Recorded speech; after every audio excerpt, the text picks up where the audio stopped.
नमस्कार। इस विशेष कार्यक्रम में आप सभी दर्शकों का बहुत बहुत स्वागत है। मैं हूं वसीम मिश्रा। आज हम बात करेंगे एनुअल इंफॉर्मेशन स्टेटमेंट की। दरअसल इनकम टैक्स डिपार्टमेंट ने नया एनुअल इंफॉर्मेशन स्टेटमेंट यानी एआईएस सुविधा की शुरुआत की है।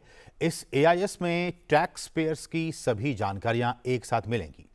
इस नई व्यवस्था में फीडबैक का विकल्प भी दिया गया है, जिसके माध्यम से टैक्स पेयर्स किसी भी गड़बड़ी के बारे में फीडबैक दे सकेंगे। आप अपनी सुविधा के मुताबिक एनुअल इंफॉर्मेशन स्टेटमेंट को डाउनलोड कर सकते हैं और ब्याज से हुई कमाई या फिर अलग अलग तरह के ट्रांजैक्शन की जानकारी भी यहां से आप प्राप्त कर सकते हैं। इनकम टैक्स डिपार्टमेंट ने इस नई सुविधा को अपने कंप्लायंस पोर्टल पर लॉन्च कर दिया है। एआईएस में टैक्स पेयर्स डिविडेंड, ब्याज, mutual funds transaction, securities transaction, विदेशों से मिले पैसे आदि के बारे में जानकारी पा सकते हैं। टैक्स पेयर्स को अपनी जानकारी किसी और जगह देखने के बजाय एक ही जगह मिल जाए और इस तरह की सूचनाओं का डुप्लीकेशन ना हो, इसके लिए इनकम टैक्स डिपार्टमेंट ने एआईएस सुविधा की शुरुआत की है। तो आज के इस कार्यक्रम में हम इस विषय पर और भी जानकारी हासिल करेंगे और इस चर्चा में हमारे साथ दो बहुत ही खास मेहमान इस वक्त जुड़ गए हैं। हमारे साथ है वेद जैन जी, जो कि टैक्स एक्सपर्ट हैं, साथ ही साथ आईसीएआई के पूर्व अध्यक्ष भी हैं। सर, आपका बहुत बहुत स्वागत है हमारे इस कार्यक्रम में। साथ ही साथ हमारे साथ दूसरे मेहमान हैं नवीन वाधवा जी, जो कि टैक्स एक्सपर्ट हैं। नवीन जी, आपका भी बहुत बहुत स्वागत है मनी मंत्रा के इस खास अंक में। वेद जैन जी, मैं आपके पास आना चाहूँगा सबसे पहले। यही कि हम हर अंक में यही कहते हैं कि हमारा जो कार्यक्रम है, शहरों की बजाय गांव के लोग, गांव देहात के लोग बहुत ज़्यादा देखते हैं और वो समझते हैं, इन चीज़ों को समझने की कोशिश करते हैं।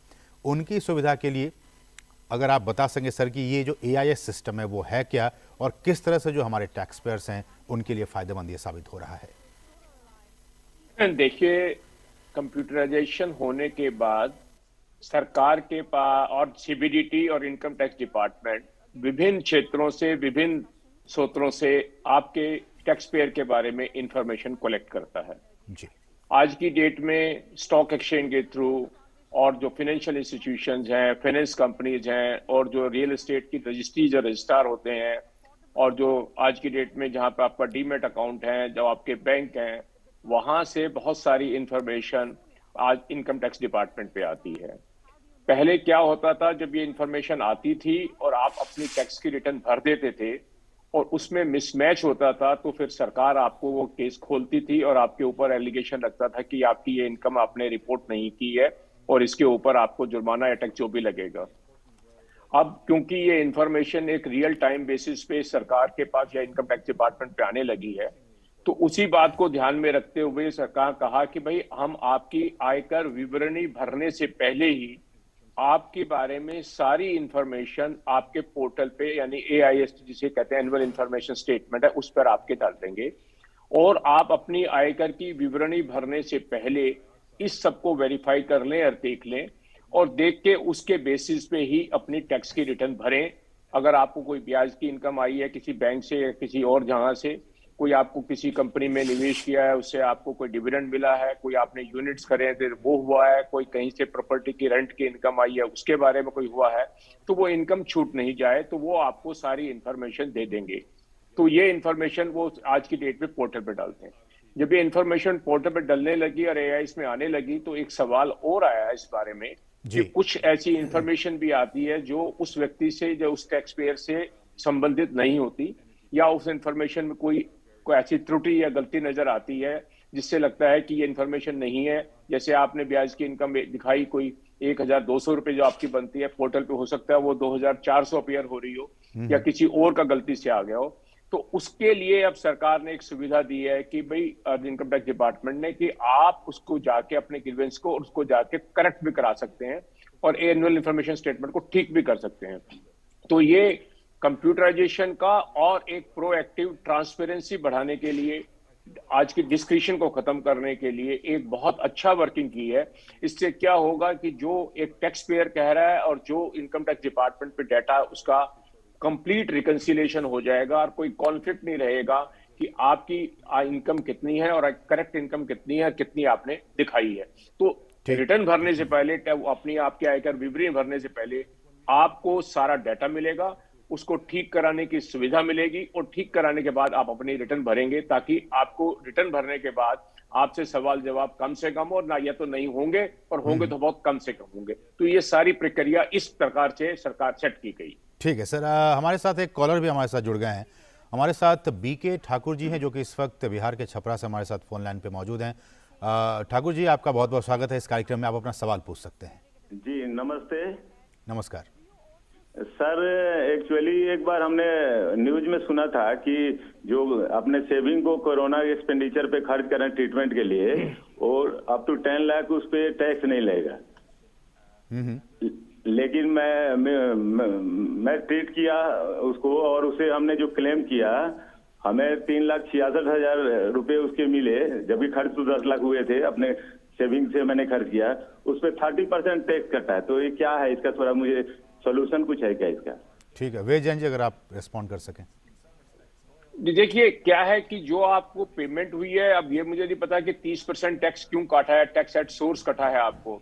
तो जो मुझे लगता है आपके, या तो एम्प्लॉयर ने पेमेंट की है, ये तो मुझे ऐसा लगता है, ये तो सैलरी का परक्विजिट्स मान के टैक्स दिया हुआ है।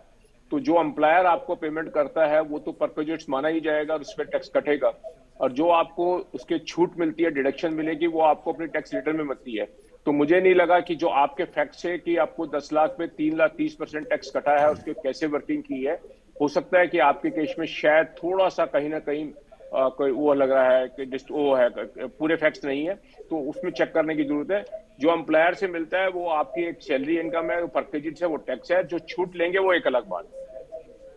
ठीक है, मुझे लगता है कि बीके ठाकुर जी को उनको सवाल का जवाब मिल गया होगा। लेकिन नवीन जी, जिस तरह से ये एक सवाल आया, और भी बहुत सारे कंप्लायंसेस लगातार आईटी डिपार्टमेंट को मिलते जा रहे थे, आपको क्या लगता है कि इसके पीछे, इस सिस्टम की शुरुआत करने के पीछे इनकम टैक्स डिपार्टमेंट की ये सोच रही होगी कि ये जो कंप्लायंसेस बढ़ते जा रहे हैं, लोगों को जानकारी ठीक से नहीं मिल पाती है, इसको इसके ज़रिए ठीक किया जा सके कम से कम?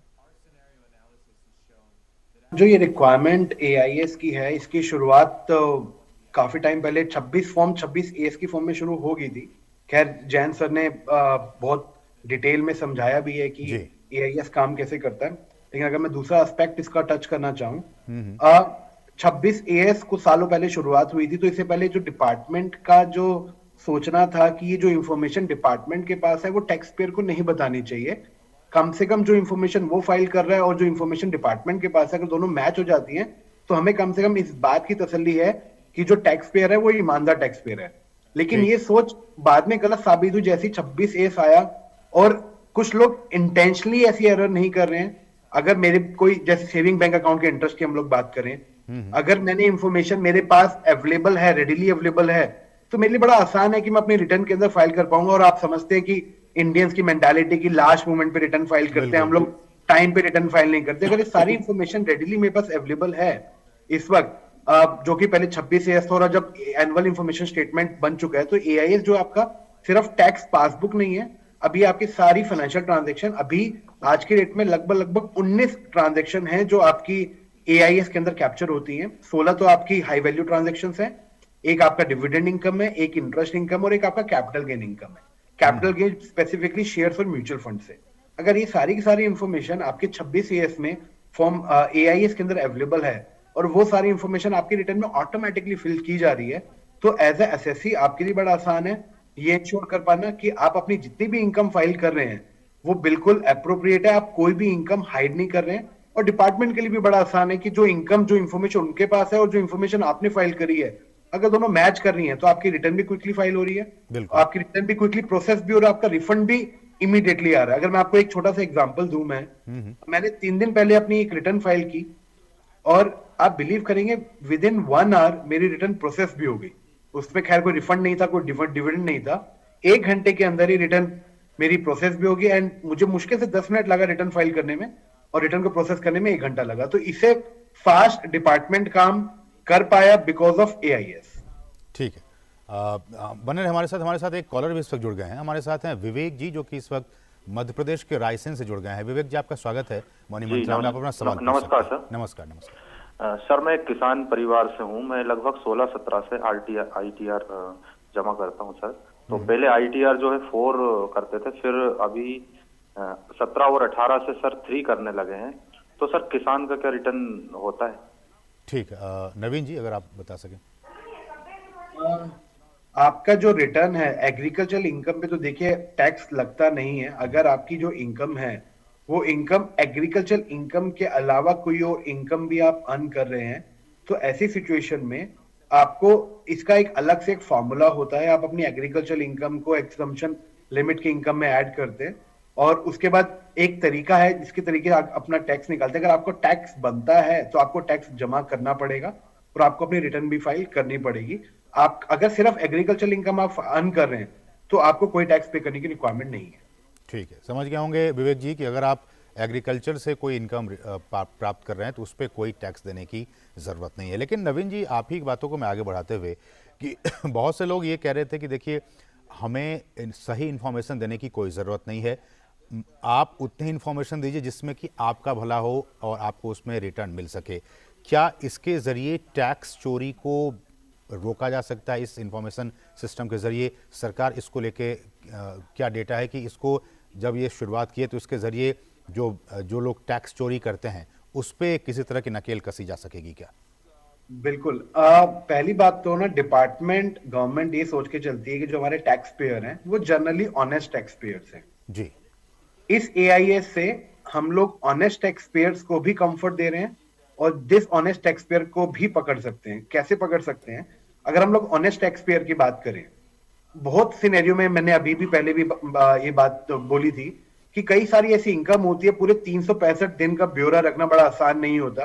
वो छोटी छोटी ऐसी इनकम होती हैं जो हमें रिटर्न फाइलिंग के टाइम पे याद नहीं आती हैं। अब सिंपल सा एग्जांपल लीजिए, आपका इनकम टैक्स रिफंड आया, उसमें आपको 500 रुपए का इंटरेस्ट मिला। अब ये इंफॉर्मेशन आपको कभी भी पता लग ही नहीं सकती। अगर आप अपने बैंक स्टेटमेंट में देखेंगे तो उसमें तो एक फिगर आएगी, तो आपको इंफॉर्मेशन पता कैसे लगेगी? तो ऐसे बहुत सारी इनकम होती है जो ऑनेस्ट टैक्स पेयर भी गलती से, जानबूझकर नहीं बल्कि गलती से अपनी वो इनकम टैक्स रिटर्न में इंक्लूड करना भूल जाता है। तो सबसे पहले तो ऐसे ऑनेस्ट टैक्स पेयर्स के लिए परेशानी कम होगी, उनके पास नोटिस नहीं आएगा अगर वो इंफॉर्मेशन जो उन्होंने रिटर्न में फाइल की और जो एआईएस के अंदर अवेलेबल अगर वो मैच कर जाती है। और जो दूसरी सबसे बड़ी बात है वो है डिसऑनेस्ट टैक्स पेयर्स। बहुत सारे ऐसे टैक्स पेयर्स हैं जो अपनी इनकम के अंदर अपनी ब्लैक मनी को इन्वेस्ट करते हैं मल्टीपल सोर्सेज में।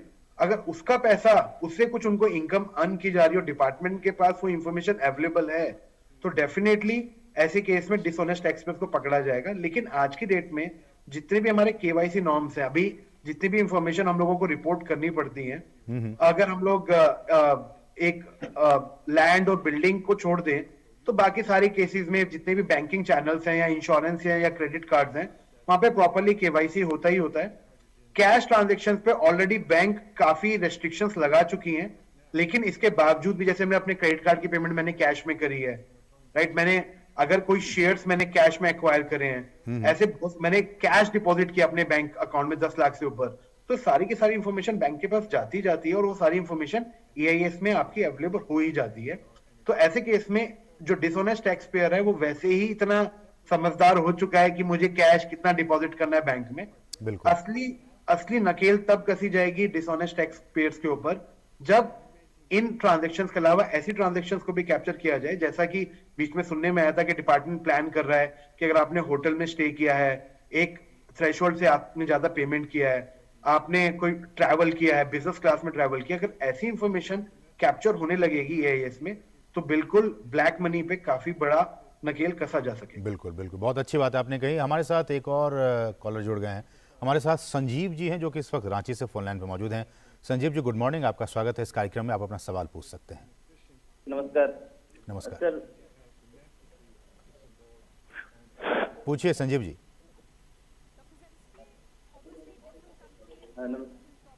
संजीव जी आप हाँ मेरे एक फ्रेंड हैं जो कोरोना में एक्सपायर करे जी कर रहा हूँ, तो उनके 400 रुपया टीडीएस कट गया। संजीव जी अगर आप अपने सवाल को फिर से दोहरा सके, आपकी आवाज़ साफ सम तक नहीं पहुंच पा रही है। हाँ सर, मेरे एक फ्रेंड कोरोना में एक्सपायर हुए, वो सेंट्रल जीएसटी में एज ए इंस्पेक्टर काम कर रहे थे, तो उनकी वाइफ के अकाउंट से 68,400 रुपये। हेलो वेजन जी अगर आप बता सके कि मैं उनके सवाल कुछ स्पष्ट नहीं आया, शायद वो कह रहे हैं उनकी फ्रेंड एक्सपायर हो गई कोविड में उनके और वाइफ उनकी के अकाउंट से पैसे डिडक्ट हुए हैं, टैक्स डिडक्ट हुए हैं। टैक्स डिडक्ट हुआ है। तो मुझे ऐसा लगता है, देखिए दो अलग अलग परिस्थितियां हैं। एक तो परिस्थिति यह है कि जो उन्होंने, उनकी जो फ्रेंड्स हैं जो एक्सपायर हुए, जिस डेट तक की डेथ हुई है उस तक की जो इनकम है वो तो उनके फ्रेंड्स के हाथ में टैक्स पड़ेगी।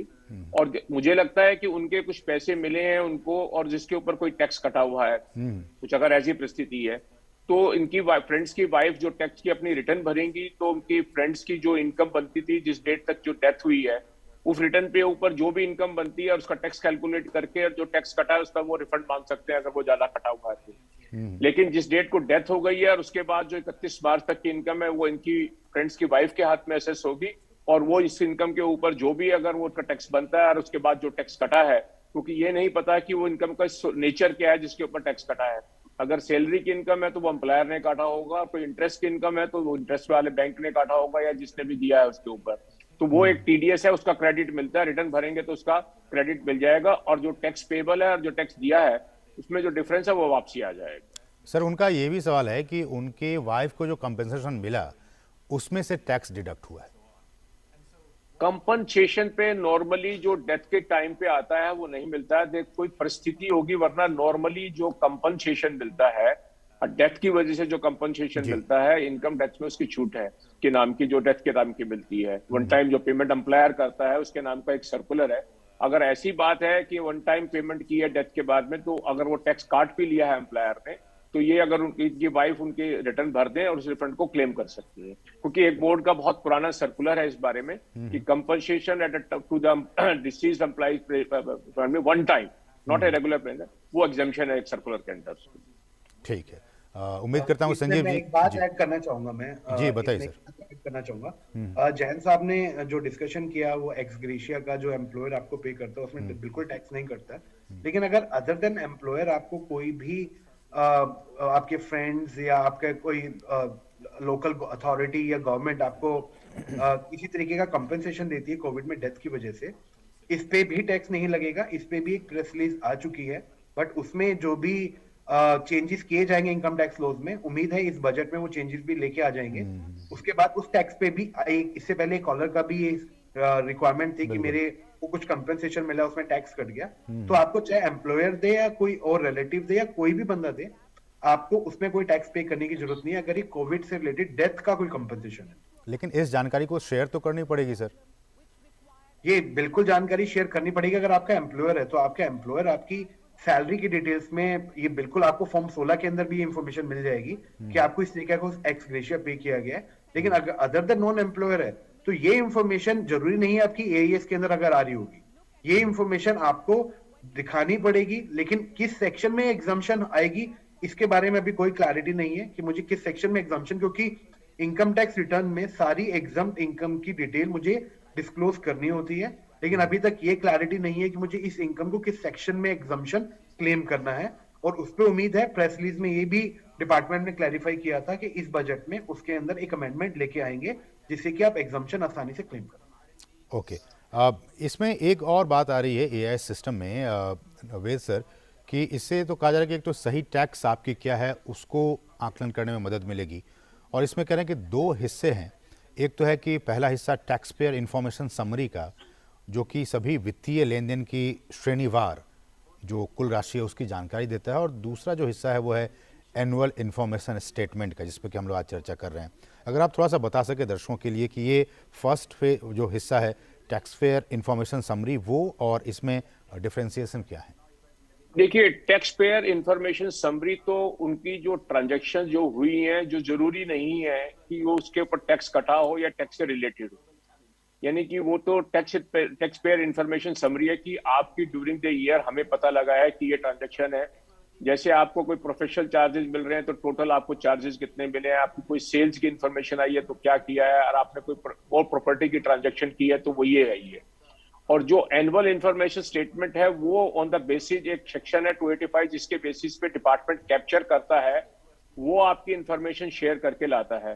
तो क्या किया है कि एआईएस पे बहुत सारा, क्योंकि एआईएस बेसिस होता है कंपेयर करने का, रिटर्न को प्रोसेसिंग करने का, तो उसके अंदर मिसमैच आ रहे थे इसीलिए ये बोर्ड ने क्लैरिफाई किया है कि कोई एनुअल इंफॉर्मेशन स्टेटमेंट में आपका कोई रिकंसिलिएशन में कोई चैलेंज आ रहा है, कोई इंफॉर्मेशन ठीक नहीं आ रही है, तो उन्होंने पोर्टल पे जाके वो कहा है कि ड्रॉप डाउन विंडो में जाके आप उसको करेक्ट कर सकते हैं, और उसका ऑप्शन दिया है करेक्शन कराने के लिए। तो वो ग्रीवेंस वहां लॉन्च कर सकते हैं, वो ठीक हो जाएगा, ताकि जब आपकी रिटर्न प्रोसेस हो तो उसमें जो मिसमैच है वो हट जाए। क्योंकि मैंने जैसे पहले कहा कि बहुत सारे लोगों के यहाँ ऐसा आ रहा था कि जो एनुअल इन्फॉर्मेशन स्टेटमेंट में जो इन्फॉर्मेशन आ रही थी वो करता था, कहता था कि ये इन्फॉर्मेशन मेरी नहीं है, या जो ये अमाउंट लिखा है वो ठीक नहीं है। उसको ठीक कराने का साधन नहीं था। अब पोर्टल पे जाके उसकी सुविधा दे दी गई है कि आप एनुअल इन्फॉर्मेशन स्टेटमेंट को भी ठीक करा सकते हैं, और वहां आप अपने ग्रीवेंस को लॉन्च करके आप बता सकते हैं कि इसमें त्रुटि कहाँ है और उसको ठीक किया जाए। ठीक है नवीन जी, एक सोशल मीडिया के जरिए सवाल ये आ रहा है, आप अभी जिक्र कर रहे थे कि आपका बहुत जल्दी आपने जो इनकम टैक्स जो दाखिल किया उसका प्रोसेसिंग बहुत जल्दी हो गया। बहुत से लोग ये कह रहे हैं सोशल मीडिया पे कि उनको फाइल किए हुए 2 से 3 महीने हो गए, अभी तक उनका TDS नहीं आया है और कोई जानकारी नहीं मिल पाती है। ऐसे में इतना वक्त क्यों लगता है आज के ज़माने में भी, इतना जब इतनी सहूलियतें हैं तब भी? देखिए, उसका सिस्टम बहुत स्पष्ट है जी। कारण ये है कि देखिए, प्रोसेसिंग में अगर आपका डाटा मैच हो गया या इससे पूरा जल्दी क्विकली, तो आपकी प्रोसेसिंग हो गई। जहां डाटा का मिसमैच है तो वहां नेचुरली वेरिफिकेशन का प्रोसेस है। और अभी आपको देखा कि ये नया पोर्टल लॉन्च किया है जुलाई के महीने में इनकम टैक्स डिपार्टमेंट ने, और उसको स्टेबलाइज होने में थोड़ा समय लगा है। और जिस ढंग से प्रोसेसिंग चल रही है, कोशिश यही है कि ये रियल टाइम में प्रोसेसिंग हो जाए, और मुझे पूरी उम्मीद है कि आने वाले टाइम में आपकी रिटर्न सेम डे प्रोसेस हो जाएंगे जैसे ही आप फाइल करें। तो थोड़ा सा समय लग रहा है और मिसमैच की वजह से डिले आ सकता है, वरना कोई और कारण नहीं है डिले होने का। ठीक है नवीन जी, आप कुछ बताना चाहेंगे इस पे? हम लोग अगर 5-6 साल पहले जाएं तो जहाँ 1-2 साल लगा करता था रिफंड आने में, फिर वही टाइम कम हुआ, 6 महीना लगा, 3 महीना लगा। अभी तो डिपार्टमेंट की एक्सपेक्टेशन है कि आपके 1 दिन में रिफंड आपके हाथ में होगा। जहाँ पे जैन साहब ने सही बोला, जहाँ पे कॉम्प्लिकेशंस नहीं है, सिंपल ट्रांजेक्शन है, जैसे आपकी सैलरी इनकम है, पेंशन इनकम है, इंटरेस्ट इनकम है, पूरी तरह से मैच हो रही है AS से, तो आपका जो रिटर्न है प्रोसेस हो जाएगा विद इन 1 डे, और 3 से 4 दिन के अंदर आपके पास रिफंड आ जाएगा। लेकिन अगर आपका ऑडिट हुआ है, आपका कैपिटल गेन है, और वो इंफॉर्मेशन को मैच करने में टाइम लग सकता है, आपकी इनकम काफी ज्यादा है कि डिपार्टमेंट उसको फर्दर वेरीफाई करना चाहता है, तो ऐसे केस में टाइम लगता है। और ऑडिट वाले केसेस में अगर आपका, जिनने आपसे क्वेश्चन पूछा है सोशल नेटवर्किंग साइट पे, अगर उन टैक्स पेयर का ऑडिट हुआ है तो ऑडिट के केस में इतनी जल्दी रिटर्न प्रोसेस नहीं हो रही है। रिटर्न प्रोसेस हो रही है बेसिकली ITR 1 और ITR 4 क्विकली प्रोसेस हो रही है। ITR 2 और 3 में टाइम लग रहा है। मे बी गवर्नमेंट उस पर भी काम कर रही हो कि उन रिटर्न्स को भी 1 दिन से लेकर 7 दिन के बीच में उनको भी प्रोसेस किया जा सके। ठीक है, हमारे साथ एक और कॉलर जुड़ गए। हमारे साथ प्रदीप जी हैं जो कि इस वक्त दिल्ली से ही मौजूद हैं। प्रदीप जी, आपका स्वागत है, आप अपना सवाल पूछ सकते हैं। TDS हमारा था, किसी 2-3 ऑर्गेनाइजेशन से हमें TDS कटे थे, तो उसको हमने क्लेम किया। तो कुछ ऑर्गेनाइजेशन ने पिछले फाइनेंशियल ईयर में TDS अपना सबमिट किया, कुछ ने इस साल किया, लेकिन हमने तो, क्योंकि हमारा TDS एक साथ पिछले साल कटा था, तो हमने सारा पिछले साल में क्लेम किया, तो वो 3-4 महीने से अभी तक प्रोसेस ही नहीं हुआ। वेद सर? देखिए, जैसे अभी बात हो रही थी, प्रोसेसिंग में ये कॉम्प्लिकेशंस आती हैं कि टैक्स किस साल में कटा और आपने क्रेडिट किस साल में मांगा। आज की डेट में ITR के अंदर इसके एक प्रॉपर कॉलम है और प्रॉपर इंफॉर्मेशन देनी पड़ती है कि किस साल में आपका टैक्स कटा है। आप उसको अगर उस साल में इनकम नहीं दिखा रहे हैं तो आप उसको कैरी फॉरवर्ड करते हैं, और जिस साल में आप उसको इनकम दिखाते हैं उसमें आपको TDS का क्रेडिट मिलेगा, क्योंकि इनकम टैक्स के अनुसार क्रेडिट TDS का उस साल में मिलेगा जिस साल में आप उस इनकम को डिक्लेयर करेंगे। और इनके केस में यही वो है कि इसीलिए मैंने कहा ना कि कुछ समय लग रहा है कि इन्होंने अगर तो इन्फॉर्मेशन रिटर्न में ठीक भरी है कि किस साल में TDS कटा है और किस साल में इन्होंने इनकम दिखाई है और किस में क्रेडिट मांगते हैं, तो कुछ स्वाभाविक है फिर इनको क्रेडिट मिल जाएगा जिस साल में इन्होंने इनकम दिखाई है। ठीक है सर, समय की कमी है, एक आखिरी सवाल आप दोनों ही मेहमानों से, नवीन जी आपसे, कि इस पूरे प्रोसेस के जरिए क्या हम ये उम्मीद करें या फिर जो टैक्स पेयर्स हैं ये समझें कि इस पूरे कवायद के जरिए जो ट्रांसपेरेंसी है, जो पारदर्शिता है, वो बढ़ाने की सरकार चाह रही है और ये कहीं ना कहीं टैक्स पेयर्स के लिए ही फायदेमंद है? बिल्कुल, इस सरकार ने बिल्कुल क्लियर किया है। अगर हम लोग अरुण जेटली जी के टाइम से देखें तो उनके बजट में बार बार एक बात बोली गई है कि गवर्नमेंट ये मान के चल रही है कि टैक्स पेयर जनरली ऑनेस्ट है, हम उनके रिटर्न्स को कम से कम स्क्रूटनाइज करेंगे। अभी फेसलेस असेसमेंट का जब इनॉग्रेशन किया था मोदी जी ने, तब उन्होंने एक नंबर बताया था, आई थिंक 0.26% सारे रिटर्न्स का सिर्फ चूज किया जाता है फॉर स्क्रूटनी असेसमेंट। तो आप देख सकते हैं कि गवर्नमेंट एक बहुत फ्रेंडली एनवायरनमेंट बनाना चाहती है टैक्स पेयर्स के साथ, क्योंकि गवर्नमेंट भी समझती है कि अगर टैक्स पेयर अपनी हार्ड अर्न मनी का एक portion as a tax government को पे कर रही है, तो कम से कम वो एक ये एक्सपेक्टेशंस रखती है गवर्नमेंट से कि उनको हैरेस नहीं किया जाएगा, उनके साथ एक फ्रेंडली बिहेवियर किया जाएगा। और इन्हीं चीजों में यही एक ट्रांसपेरेंसी या फिर फेसलेस असेसमेंट, करप्शन कम किया जा सके, सारी इंफॉर्मेशन टैक्स पेयर को पहुंचाई जा सके कि उसको छोटी छोटी चीजों के लिए परेशान ना होना पड़े, और गवर्नमेंट उसको बताए कि मेरे पास आपसे रिलेटेड ये इंफॉर्मेशन अवेलेबल है, सो दैट गवर्नमेंट एक हाइड एंड सीक ना खेले कि क्या इंफॉर्मेशन मेरे पास है, मैं चेक करना चाहता हूँ। तो गवर्नमेंट ने बिल्कुल अपने खाते आपके सामने खोल दिए कि मेरे पास ये सारी इंफॉर्मेशन है, मैंने अपना रोल प्ले किया, मैंने ऑनेस्टी दिखाई अपनी इंफॉर्मेशन देने में, आप भी पूरी ऑनेस्टी दिखाई अपने रिटर्न फाइल करने में। ठीक है। तो इन सारे फेसलेस असेसमेंट और एआईएस से काफी ट्रांसपेरेंसी आई और इसमें काफी बदलाव भी हुआ डिपार्टमेंट के उनके इमेज पे भी, और डिपार्टमेंट और टैक्स पेयर के रिलेशनशिप। ठीक है, वेद सर आप कुछ कहना चाहेंगे, आखिरी कमेंट? नहीं, मैं कहना चाह रहा था कि आज की डेट में सरकार का प्रयत्न तो यह है कि आपकी रिटर्न भर के दिखाई देगी, वो आपको तो सिर्फ वैलिडेट करना होगा।